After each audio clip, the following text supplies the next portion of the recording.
Good morning. Good morning. I'm going to check this. Yes? I'm good. All right. They had never expected the flowers. All of a sudden, out of nowhere, these flowers were growing, and it didn't make any sense. And they'd never seen flowers exactly like that. They didn't actually know what the name of the flower was. But they noticed that the flowers especially grew in the bomb craters. Hitler had bombed London into almost nothingness. And so there were bomb craters all throughout the city, and people started to notice the little yellow flowers coming up. And so they turned to the horticulturists at a local museum, and they went back and they started researching, and they had to go back over 90 years to find out that this was a flower that we call the fireweed flower. It had not been seen in 90 years because all of the seeds had been dormant, because they had been built on over and over again by urbanization, and they had been so buried that they didn't bloom anymore, and no one in that lifetime had ever seen them. But they are a fireweed that thrives on strong heat and nitrates like bombs bring. And so out of all that bombing came new flowers in London that hadn't been seen in over several generations. The fireweed flower. So something came out of the tragedy of World War II and of the bombing of London, and that is not at all to say that that makes it okay and we can now put a little smiley face on the whole thing. Not at all.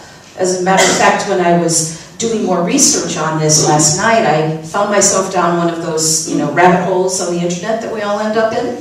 Started here and I ended up here, and was once again sort of reliving World War II and pictures of Holocaust museums around the world, and a reminder to me that what a Good Friday experience that is. And I'm careful not to say, and now there's flowers. And yet there were flowers. And there were flowers after the Good Friday experience, and in churches across the country and around the world, we are celebrating today that we all come through the Good Friday experience. Which means that we all have the Good Friday experience. Yes? I see head nodding. Yes, I go through the Good Friday experience. I can't even count how many of them I've been through. I don't know exactly what I qualify, but little by little, everything can be seen in this pattern of something that isn't going quite right or not the way that I wanted it to go, to the change, into the resurrection and the metamorphosis into something new and different. And that's what we see with Jesus. When he died on Good Friday, he was changed over the weekend spiritually into another entity that it's even hard for us to comprehend and explain. Just the same way it is that it's hard to comprehend how you've come through what you've come through and how it's changed you and why. It's very complicated, it's very deep, kind of like those seeds that finally came up out of the ground. Yet there needed to be that Good Friday experience for that deep change to happen. That's the bummer part. If we could just skip the Friday and the Saturday and the tomb, but don't you know from those experiences that you've been through that have been tough, they're the ones you grew the most from. Is that right? Yes. Again, darn it. But that's why we come to offer that hope here, to say, hey, you're not alone, because we think we're the only one going through that Good Friday experience. Jesus was alone in the tomb, but you're not alone in the tomb. You have a lot of company in the tomb at the time. You just may not know it. And everybody can help you come through that that's been through that before. So let's turn and look at the story that we read. The first telling in the gospel, the first gospel written, which is Mark. Yes, these are our Bible experts that are going to answer our questions today. So the first gospel, Mark, and I shared last week during Palm Sunday that it's my favorite gospel, and I like to use it because it was the first written, and it's the closest to the life and times of Jesus. And so it tells the story of the people that were the closest to that, other than the letters of Paul. It's the earliest gospel. And so this is the first telling of what happened after the stone was rolled away. They saw that the stone, which was very large, had already been rolled back. And as they entered the tomb, they saw a young man, not an angel, not two angels, a young man in this telling, dressed in a white robe, sitting on the right side, and they were alarmed. But he said to them, "Do not be alarmed. You are looking for Jesus of Nazareth, who was crucified. He has been raised and is not here." So they were told by someone about the raising. "Look, there is the place they laid him, but go, tell his disciples and Peter that he is going ahead of you to Galilee. So there you will see him." They went out and fled from the tomb, for terror and amazement had seized them, and they said nothing to anyone, for they were afraid. In other Gospels, there is a telling that happens. In this Gospel, they didn't say anything. And then here is the ending of the Gospel, the first ending, and it's important. "And all that had been commanded them, they told briefly to those around Peter. And afterward, Jesus himself sent out through them, from east to west, the sacred and imperishable proclamation of eternal salvation." What do you notice about that reading? What's missing? Jesus. Oops. The risen Jesus is not in that telling. Did you know that? Because what happens is we do something called harmonizing the Gospels. We put them all together so that all four stories become one, and that is one way to work with the Bible. But since World War II especially, there's been more scholarly interest in letting each Gospel tell its own story. So right after Jesus died, well, 30, 40 years later, but right after Jesus died, the most important thing to tell was not about the sighting of Jesus and that he was eating fish and that people touched him. That wasn't that important for them to share with us. And so scholar Dr. James McGrath says this. He says that this may suggest that religious experience that the inner circle of Jesus' followers had in Galilee, the inner experience may have been sufficient to give rise to the Christian faith in the resurrection, apart from finding an empty tomb as a contributing factor. In other words, they had faith whether there was a risen Jesus or not. And so it wasn't that important for them to focus on. That came later, and that's interesting. But I like to stay right there with Mark and say that it was enough that they had, whether it was memories or the experience or what they were learning as disciples to go forward, that was enough to fuel this movement. Because I don't know about you, when I get to Easter time or all of these kinds of stories, there's this little niggling part in the back of my brain that goes, I wonder what really happened. I wonder what really happened. And I'll ask, when I was younger, when I was in seminary, what do you think? What do you think? The ministers that I respected. And I had people say, I am absolutely convinced he definitely physically resurrected. And other people say, no, it's not about a physical resurrection. They experienced him in consciousness. And people all in the middle. And so I got to play with, for 3 years in seminary, what do I really think? What do I really think? And so I came up with answer number 1, which is, I don't know. I just really don't know. You know, there were no video cameras. Celeste was not there with the camera so that we could prove back to you what happened. And then I found a great answer from my friend Reverend Paul Hasselbeck, who teaches metaphysics down at Unity Institute. And he said it the way that I like the best. He says, look, I don't know what happened all those years ago, but here's what I do know. 2,000 years later, we're still talking about it. Something happened. Something amazing and interesting that over 1 billion people worldwide are sitting in churches somewhere today probably, or feeling guilty that they're not sitting in a church somewhere today. saying, what is it about Easter? And what is it about it that draws us here, you know? We see more people on Easter. As I drove around this weekend, I saw church parking lots fuller than I've seen them in a while, on Good Friday and Maundy Thursday, and maybe here today someone brought you in. Yet, there's something about it. It aligns with spring, that's for sure. I feel this week that Mother Nature was a Christian. Because she arranged for the whole Easter story in the weather. We went from the tomb of last Sunday and the dead of winter, a week later to it's going to be 79 degrees. We literally went from the heat on this morning to the air conditioning for second service. So there you have it. You have the winter experience that, you know, by April when it's snowing, we're like, come on, you know, get me out of this tomb. And then, right aligning with our holiday this year, we got to come out of the tomb and look at you all. I mean, everywhere I see purple and I see blue. And if you're dressed for Easter today, stand up. Let us take a look at the gorgeousness that is, look at you, right away, right away. I love that you're claiming your beauty. So take a look, we've got an Easter bonnet. I love the Easter bonnet.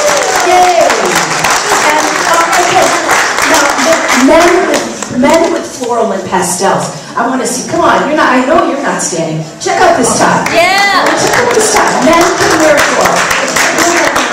You're not standing, you're wearing pastel football. I know, he's that crazy minister's going to make you stand. But you don't look beautiful. So, there's something about it, you know, those of us, you know, even me, you know. I didn't just wear slacks today, I'm like, I have to wear my Easter dress. So there is something about it. There's something eternal and universal about the story of Jesus. And yay for us that we're coming here and we're recognizing it and we're celebrating it here. And so let me share a little bit of what Unity says about this time of year. What are we to make of it? Whatever happened with Jesus the person. First we're going to go back to Papa Charles Fillmore, co-founder of Unity, and he says that the resurrection is the lifting up of the whole person into Christ consciousness, spirit, soul, and body, to conform to the absolute ideals of divine mind. It's kind of wordy, right? Like, wait, okay, let me see that I got all of that. Basically, it's about us accepting how wonderful we really are. Wow, that's all it is. It's really about, I mean, didn't you come in perfect? Aren't your grandchildren perfect? Aren't those little babies that are being born just perfect? Nothing wrong with them, you love them. And yet, by the time we're whatever age, especially our age, whatever that is, we're like, yeah, no, but I've got this and I've got this. But you're the same thing. You are that same entity that was born. So there's this building up and this covering of the reality of you, that we get to let go and we get to shed over and over again. And so we die, we crucify to that way of thinking about ourselves to start with, and recognizing how magnificent you are. Like, pat yourself on the back. I'm awesome. Do it. Do it. Awesome. You know what? Pat someone else too. I saw you. You're awesome. Oh, we even got hugs and kisses out of Look at this. Boy, someone needs to come by your desk a few times a day and do that, right? You're just awesome. You're awesome. Well, if they don't, then you get to do it. And that's what Jesus was telling us over and over again to transform our mind. To not think as the world thinks. You are in the world, but not of the world. Yes. And so we come and we remember over and over again, from crucifixion to resurrection, crossing out that error thinking. Anything that says we're less than divine. Anything that says there isn't a way out. Anything that says this is permanent and I'm stuck. Never. Spring reminds us of that every year, thank goodness. And then from one of my other favorite, sort of unknown Unity authors, Donald Curtis. He says, Easter is not so much the celebration of the rising of a man from the dead, as it is a recognition that the Christ self is always bursting forth from the tomb, rising out of limitation. You are always, feel it, bursting forth from a tomb. Whatever tomb we manage to enter in our own human way, we can burst out of that tomb and be different than we ever were. So if you're in a tomb right now, has anybody got a tomb going on? You know, coworker that's not working out so great. Maybe the body isn't doing, wow, so it's just me and Yolanda. We're the only two. We're the only two. Anybody else? And a little, okay, a few more tombs. There's a few more tombs. So for the rest of you, give me a minute to talk to the tomb people. So tomb people, if you're in a tomb right now, no, really, we're all, if you aren't in one now, guess what? There will be another one. It will come. Because, darn it, I thought that if I put in, I've already put in 30, 40 years in Unity. I thought there was this place I was going to get to where there were no tombs. But it was going to be all good, all the time. No. Doesn't work that way. They just keep coming. But I get out of the tomb faster sometimes. And when I'm in the tomb, here's the real difference, is sometimes on Holy Saturday, when I'm in the tomb, I recognize that I'm in a tomb. And I know that there's an Easter coming.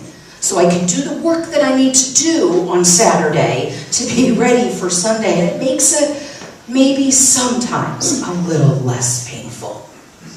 Sometimes.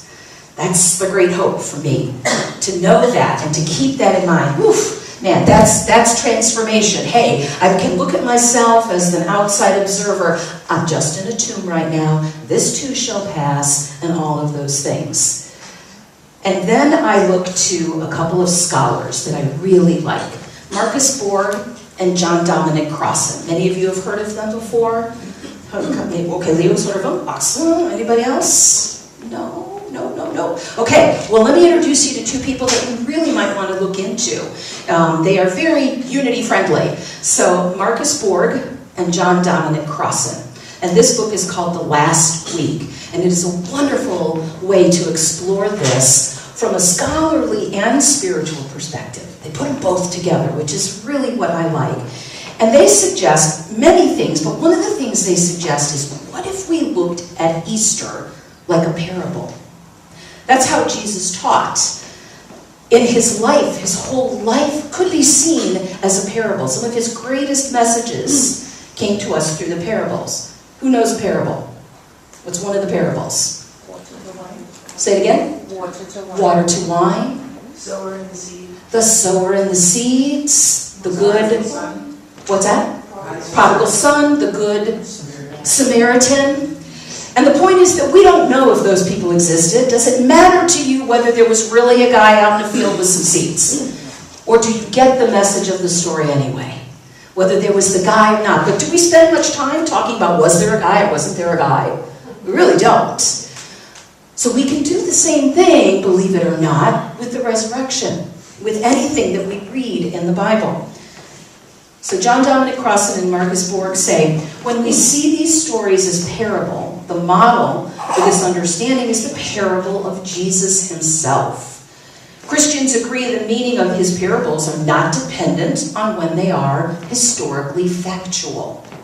The truth of a parable is not dependent on its factuality. In other words, I love this part. Believe whatever you want to believe about whether the stories happened this way. Now let's talk about what they mean. Believe whatever you want. Now let's talk about what they mean. If you believe the tomb was empty, fine. Now, what does the story mean to you? If you believe that Jesus' appearance could have been captured on Celeste's videotape, fine. Now, what does it mean to you? And if you're not sure that, or if even quite sure that this happened in any way, fine. What does it mean to you? We don't have to have the meaning just in the historical nature. Instead, we can look at it this way. Good Friday and Easter, death and resurrection together, are a central image in the Christian scriptures for the path of transformational unfoldment.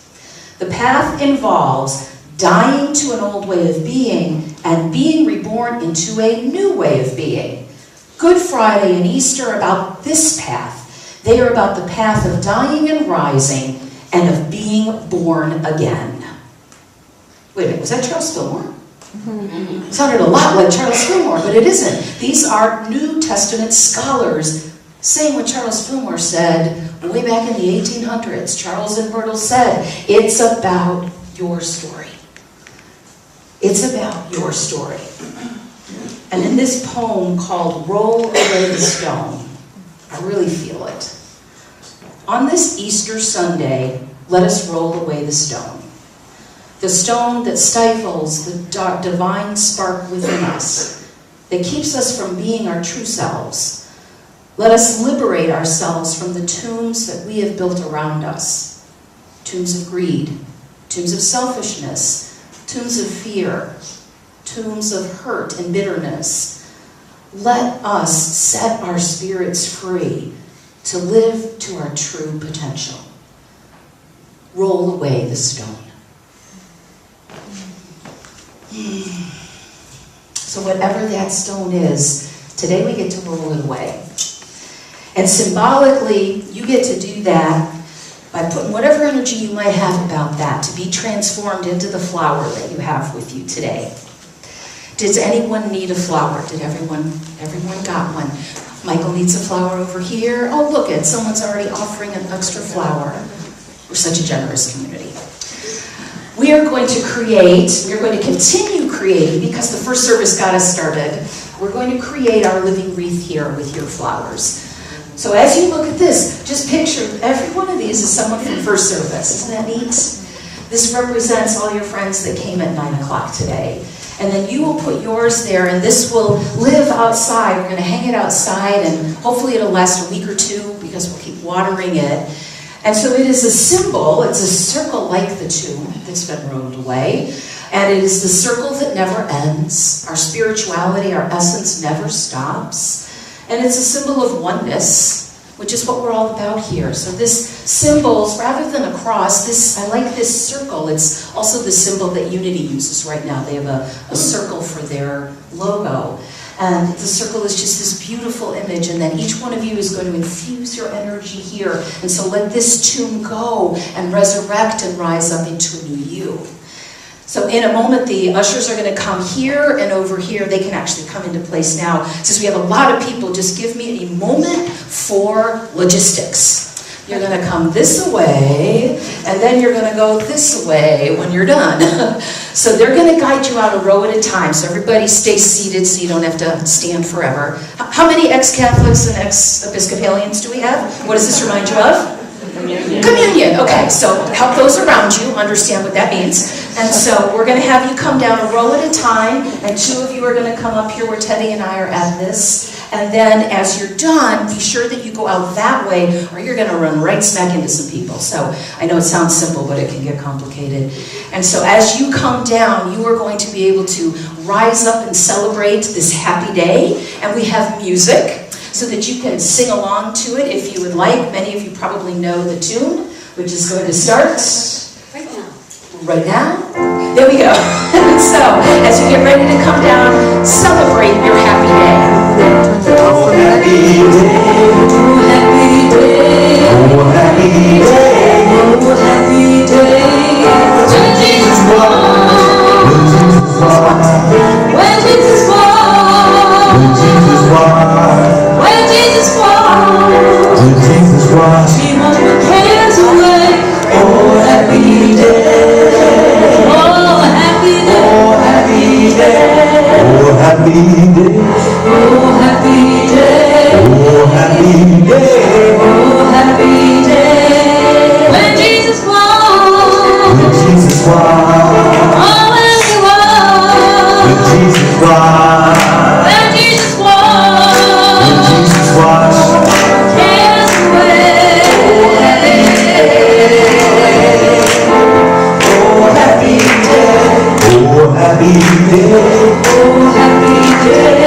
Oh, happy day. When Jesus was. When Jesus was. When Jesus was. When Jesus was. When Jesus was. When Jesus was. Cares away. Oh, happy day. Oh, happy day. Oh, happy day. Oh, happy day. Oh, happy day.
my cares away. For the happy, happy days. When Jesus walked, When Jesus walked, when He walked, when Jesus walked, when Jesus walked, when Jesus walked, cares away. Oh, happy day, oh happy day, oh, happy day. oh happy day, When Jesus walked, oh happy day, it's a happy day. happy day. Happy day. Jesus walked, When Jesus walked, when Jesus walked, oh, when He walked, when Jesus walked, stone away. oh happy day, Oh, happy day. oh happy day, Oh, happy day. When Jesus walked, Jesus walked, oh, when He walked, when Jesus walked, when Jesus walked, stone away. oh happy day, Oh, happy day, oh,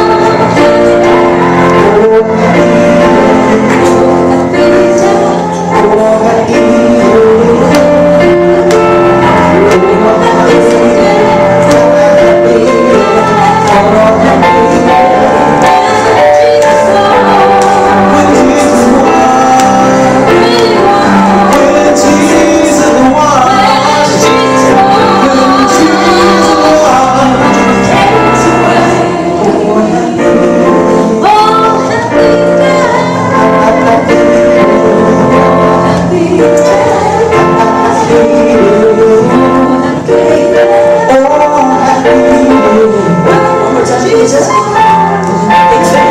Big finish. Big finish. happy day. Oh, when Jesus walked, when Jesus walked, when Jesus walked, He would care away. Oh, Jesus walked, Jesus walked.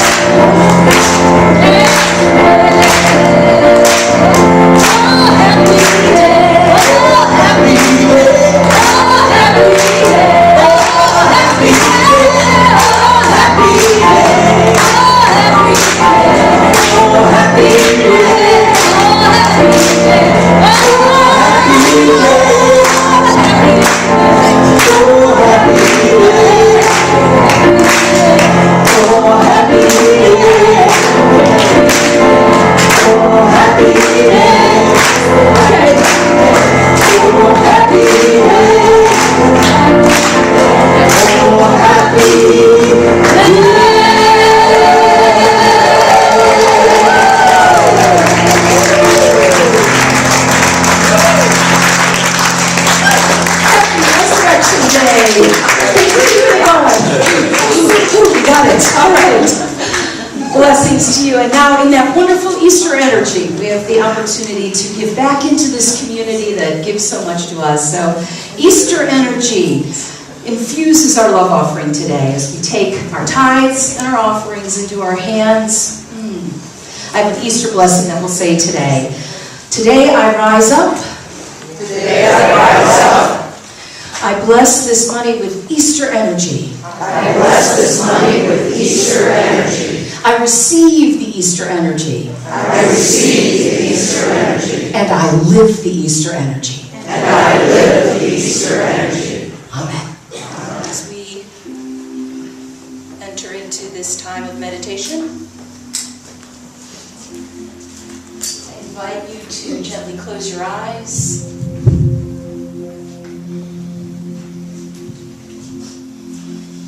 And as we sit in the chair here today, we breathe. We join together into one breath in and out.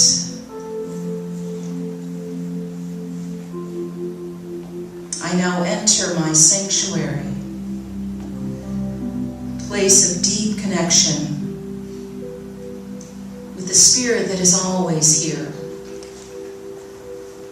It is simply my attention and my consciousness, my awareness that is shifted. I shift to the beauty that is already here and the wholeness that is the truth of me.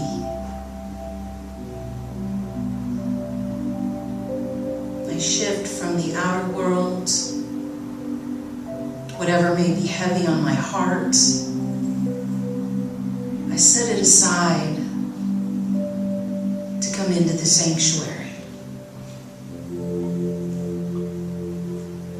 And my breath guides me there. It reminds me of this power of life that is flowing through me, that it is running this body at all times without my doing a thing.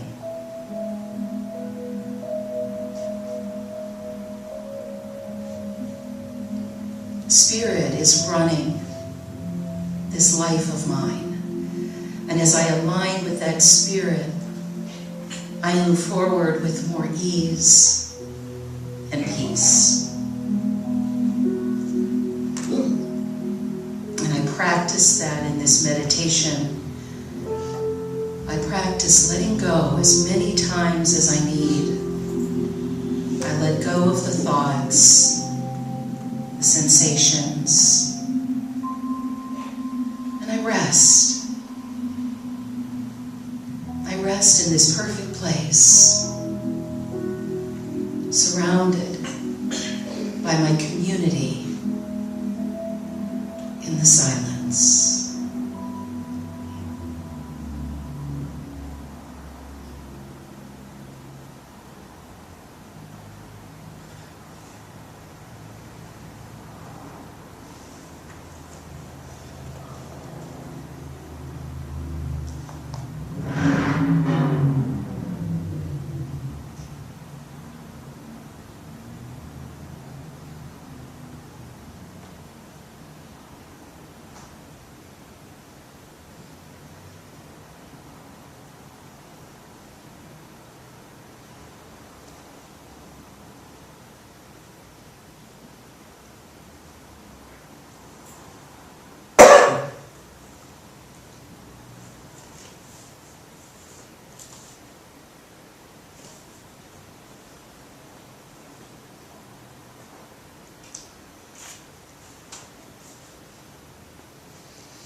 What a peaceful place.